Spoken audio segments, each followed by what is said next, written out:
Okay, so I'm going to go through this real quick so you can check your work against my work. Okay.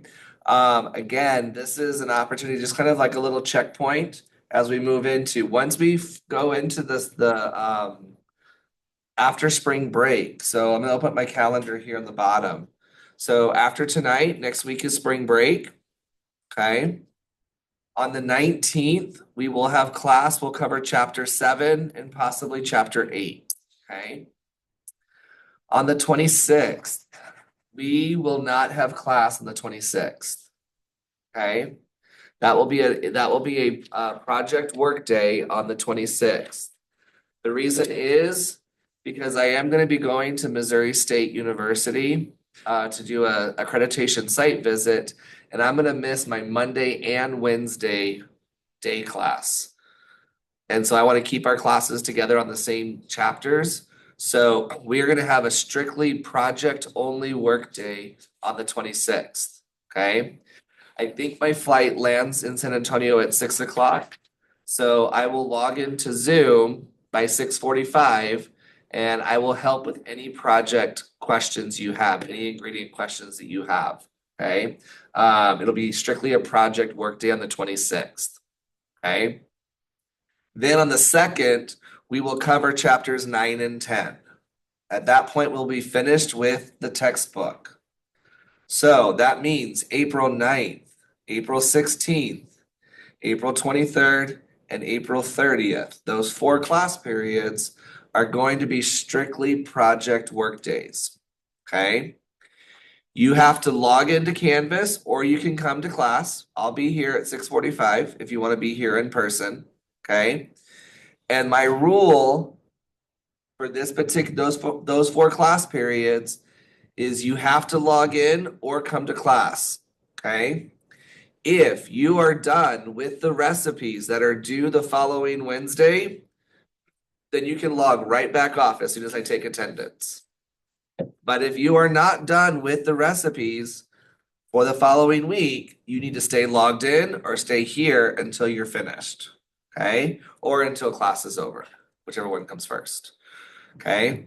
So um, that is my structure for once we go to project work days only. Okay. So that's basically going to be April 9th, 16th, 23rd, and the 30th. Okay.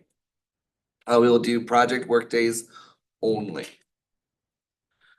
Questions, comments, concerns about the rest of the semester. And then May 7th, we'll come back to class to review for the final exam. And then the next week on the 14th, we'll take the final exam. Okay. The rest of the semester is going to fly by. We're already week 7, so when we come back from spring break, we'll be at week 8, halfway through. Okay. So just be aware of that as you go through talking about the costing out for the recipes today. Suzanne, your final will be in person. Okay. Everyone needs to come into class. You might want to put that on your calendars right now. Everyone needs to come into class on the 7th and the 14th. Okay. That's a good question. Thank you, Suzanne. I didn't think that far ahead. So everyone needs to be, all of you over online need to be in class on May 7th. All right, so let's talk about our cupcake real quick. I'm going to zoom out so I can write. Oops. Okay, so our standard recipe is 1 cupcake, 1 paper, 2 ounces of frosting, and 1 portion of sprinkles. Okay, so our paper is when we did an AP to recipe, 90 cents for 50 papers. We need 1 paper. That's our recipe. So 90 divided by 50 is 0.018. 0.018, which we're So gonna 2 round cents. up to 2 2 cents. 2 cents. cents. Okay, so 2 pennies. That's the cost of our paper. Our cupcake. We have, how much does it cost for our cupcake? 21 cents. 10 cents. Oh, it's 58.92 8.92. or 168. So it'd be 10 cents. So 58.92 Divided by 168. divided by 168, and my recipe is 1 cupcake. Okay, so if I take $58.92 and hold on, let me pull up my calculator so you can see it on my screen.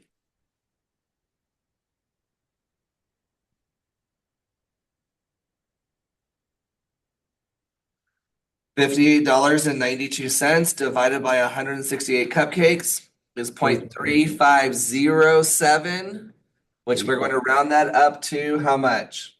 36. Oh, 35 cents. Nope, it'll be 36 cents. I know that the zero, if we say zero, normal rounding rule says we leave that 5 alone. But remember, in this class, we're talking about money. So anytime, the only time we don't have to round is when our answer is exactly 2 decimals. Then we keep it the same. If we have a third number, we're gonna automatically round up to the nearest penny. Always, always, always. Okay? So that's gonna be 36 cents. Then we have our frosting. Okay? For the frosting, we do $6.80 for 4 pounds. And I need 2 ounces. Do my units match? No. No, they don't. So I have to get them to match. How do I get them to match? Convert the pounds to ounces. I'm gonna convert pounds to ounces, yes, because I don't want to convert ounces to pounds. Like what is 2 ounces as pounds? That's way too hard. 4 pounds and to ounces times 16 ounces is 64. 64 ounces. So when I divide Get 10 cents. $6.80 divided by 64 ounces, I get 0.106, which is going to be rounded up to 11 cents. 11 cents.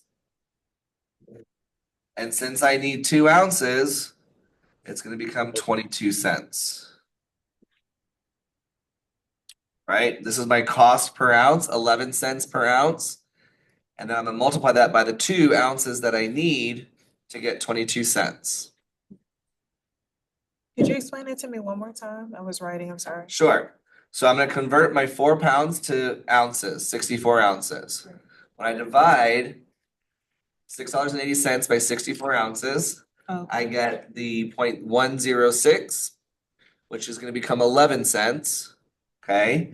And so 11 cents per ounce times 2 ounces is 22 cents. Thank you. You're welcome. All right. The last one is our sprinkles. So for our sprinkles, we cost us $1.88 for 32 servings.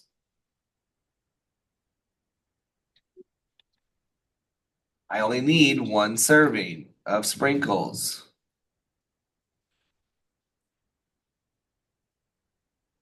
So $1.88 divided by 32 is 6 cents per cupcake. Okay, so 6 cents per serving. That's the cost of my sprinkles. Add them all up, 12, 13, 14, 15, 16. Add them all up, I get 66 cents. If you didn't round up the frosting to 11, you kept it as the 10 point whatever, you might have 64 cents. That's totally fine. Okay. I usually give you a margin of error of anywhere from 2 to 5 cents. Okay. So if you answered 61 or you answered 71, Canvas would count your answer correct. Okay, or anywhere in between there. That margin of error is plus or minus. Okay, so now we've got 66 cents. Our question we want to answer is if we sell 30 cupcakes for $16.50, what is the food cost for one cupcake? Okay, so this is the cost of one cupcake. This is the cost of 30 cupcakes. We cannot just simply divide those. They have to be equal, right? So if I take 16.50 divided by 30, oops.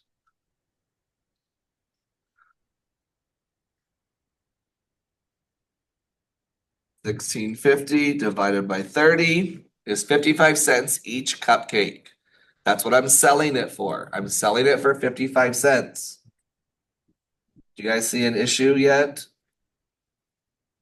with selling my cupcakes for 55 cents? What's my issue?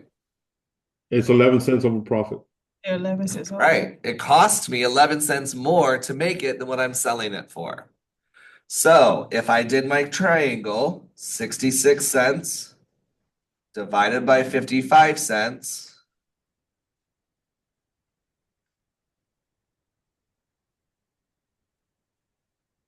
Oops. I get a 1.2. What does that 1.2 mean?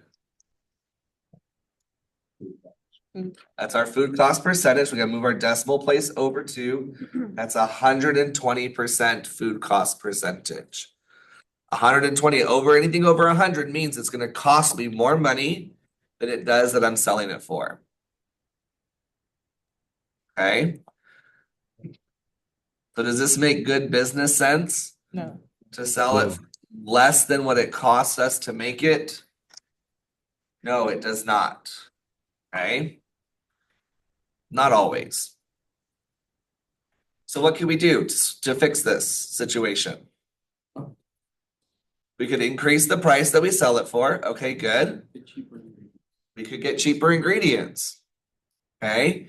If we get cheaper ingredients, that brings down the quality of the product. And think about what we talked about last class, where we have price value relationship. Okay? I don't know what kind of cupcake our guests are trying to expect if they're selling it for 55 cents. It can't be that great of a cupcake. But okay, yeah, so maybe we take that 66 cents. That's a good thought. We take that 66 cents and we multiply it by 3, right? That'll give us our 33% food cost. And then that would tell us what we should sell it for to get a 33% food cost. And then we'll be able to see if our guests would actually want to pay that. Okay. So I'll tell you, the cupcakes we have here, I bought at Sam's. Okay. They're about 55 cents a cupcake. And that's just, now this is not Sam's recipe of how they make their cupcakes. So I don't know if it actually costs them 66 cents to make it. But these are pretty decent cupcakes. Now for you guys, I bought them on Tuesday. And they've been in and out of the refrigerator, so they may not be like super fresh for you guys. I apologize. But that's still a pretty decent cupcake. If you've ever bought the cupcakes at Sam's, I highly recommend it. It's a really inexpensive for $17. You get 30 cupcakes. But that's just the cost of the ingredients, right? The 66 cents. That doesn't take into account the labor to frost. It doesn't take into account the plastic and the packaging. It's really interesting. Let me see if I can come over here for a second. So this is the packaging. We have a base. Try to come over here so y'all can see on camera as well. So we have a base and we have a lid. Okay. This is a pretty sturdy plastic. This cannot be inexpensive. Okay. Although I'm sure Sam's is buying it in enormous quantities, so they're probably getting a good bulk price. But Each one of these trays holds 15 cupcakes. And they actually have 3 trays here. So it holds this one together so they don't spread apart. And I've been doing this now probably 5 years. And there was at one point where they took away that third piece and they just had 2 cupcake trays. But if I picked up this package and held it in the middle with just the 2 trays, the thing would buckle, right? But now with that third one, it adds a little bit of stability. But by adding that stability, what else are they doing? They're adding the cost. Okay. But without that third one, without that stability, if guests are picking it up and it ruins the whole batch of 30 and I can't sell that 30 anymore, and I've wasted this plastic, there might be a trade-off of adding that third one for stability. So that way you're not wasting that many in the future. So just some things to think about. There's also an article that I read one time that with Sam's and Costco, they actually lose money every time they sell a rotisserie chicken. Because their chickens are what, like $5? Yeah. $4.98? Yeah, $4.98. Okay. They're actually losing money every time they sell a rotisserie chicken. They intentionally do that. Why? Because they know our customers want theirs, so they're gonna sell more chickens, even though It gets you in the store, right? They're selling you in bulk. Yeah, they're doing it in bulk, so they can offer it at a lower price, but it gets you in the store. I went to go buy 2 30 packages of cupcakes, which should have cost me about $34. Then while I was there, I was like, you know what? My shelves in my classroom are really bare, so I need to buy some new snacks. And so I spent $100 on snacks, Mhm. right? So they got me in with the cupcakes. They get you in with the chicken. That's like the same thing where you see those like the taquerias that have 3 tacos for $1 in the morning or 3 tacos for $3.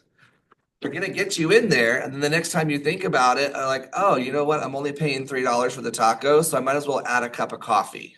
Mm. Well, the profit margin on that coffee is pretty high. Or, you know what? Those tacos are so good. Now it's time for me to start thinking about lunch. I'm gonna go there for lunch because I know the tacos are good for breakfast. So these are all different things that you can do to work with your menu to be able to sell things that you need to do. All right. Any questions, comments, concerns about this Hey, cup? Chef. Hey, Chef. Do you remember a time when Lay's were being introduced and they were trying to promote their small bags of chips and they were doing it in the 7-Elevens, all that, and they weren't selling at the stores, so they decided to put them in the 7-Elevens and the gas stops and all that. You remember that? I do not remember that.